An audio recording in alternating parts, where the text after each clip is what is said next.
श्री माधव बिहारी सरकार की, श्री सरस बिहारी सरकार की, श्री निम्मार्क भगवान की, जगत गुरु श्री श्री जी महाराज की, समस्त भक्तन की, आज के आनंद की। जय जय श्री राधे श्याम। तो यहाँ भगवान निम्मार्काचार्य जी के इस उत्सव में हमारे शुकाचार्य जी का पदार्पण हुआ और यह दर्शन हुआ। यही तो आचार्यों की कृपा है। कहते हैं आचार्य गुरुजनों की कृपा तत्काल प्राप्त होती, तत्काल।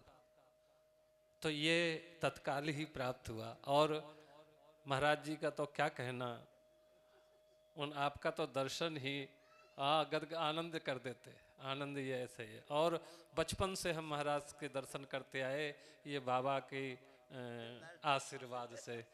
और हमारे जो भक्त प्रवर श्री राधे श्याम जी लोहिया, उनके एक बच्चे का विवाह था। अब ये तो पता नहीं, ये संभवतः हाँ वो बारात गई थी और जयपुर से नगर से दूर थी, कोई 40 50 60, हाँ डिग्गी की तरफ कहाँ। जी जी जी।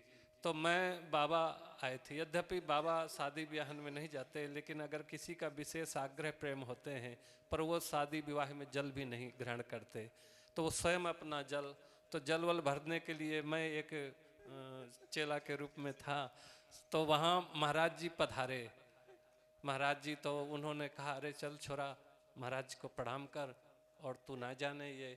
फिर वहीं महाराज जी के जो टोसा था, वहीं आप वहीं प्रसाद पाए। बोले बाबा हम भी आपके ही उसमें। तो और रात्रि के समय वहाँ सरस कुंज में गए थे। ये संभवतः कोई 35-36 साल हो गए होंगे। और 39 साल हो गए उस घटना को। और तब से हमारा प्रथम बार तब मैंने आप श्री का दर्शन किया था, तब उस सुखपीठ का दर्शन किया था। और तब का दर्शन फिर निरंतर आपका हमें प्राप्त होता रहा। और निम्मार्क भगवान के उत्सव में तो प्राय करके आपका तो पदार्पण होता है। बिना आपके पदार्पण के बिना ये उत्सव की पूर्ति नहीं होती है। पूर्णाहुति आपके पदार्पण से होती है। तो ये समस्त महाराज वैष्णव परिवार हैं और उन्हीं का ये सब सेवा सहयोग का आनंद है। और इस आनंद में हमें भी सम्मिलित होने का जो अवसर मिला, इस अवसर से हम स्वयं को भी धन्य समझते हैं। और इसी के साथ ही महाराज जी को प्रणाम करते हुए हम अपनी वाणी को विश्राम देते हैं। हमारे जो पद्मनाभ शरण जी हैं, ये पिछली बार से दूसरी बार ये है अपने कंठ से निम्मार्क चरित्र पर जो बोल रहे हैं, और अच्छा बोल रहे हैं। पिछले साल की उपेक्षा अब के और अच्छा बोल रहे हैं। और अच्छा ही बोलते जाओ, अच्छा ही अच्छा बोलते जाओ। आप अच्छा ही बोलो, बुरा बोलने के लिए हम हैं। हम जो है, तो ये धीरे धीरे धीरे धीरे हमें अपने आचार्यों की विशेषता की, उस बारीकियों की समझ होगी ये।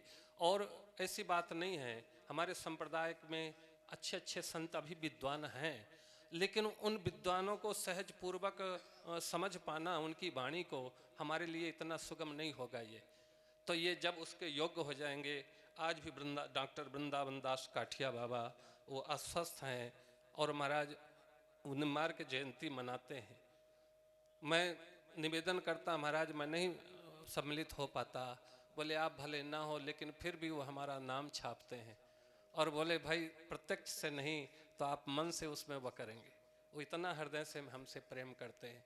अभी एक हमारे संप्रदाय के हैं डॉक्टर द्वारका दास काठिया बाबा, इतना निर्मल, इतना सरल, इतना सीधा संत और उद्घट विद्वान, नैमिषारण्य में रहते हैं।